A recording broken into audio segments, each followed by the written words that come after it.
Hi, happy Sunday. Daniel Chung, your next Santa Clara County District Attorney. We're here in Campbell this morning at the Farmers Market that happens here every week.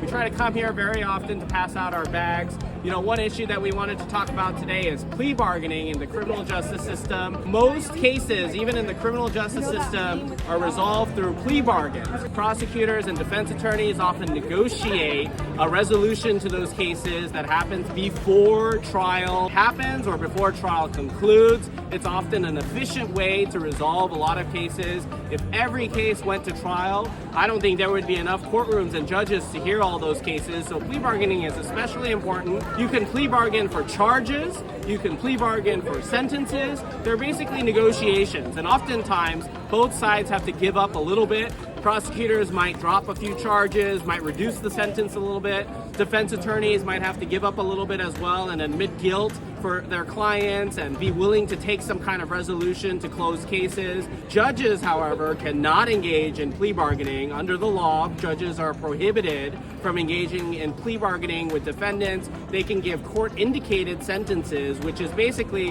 what they would sentence the defendant to if they just pled guilty to all the charges that were existing on the complaint or the information or the indictment.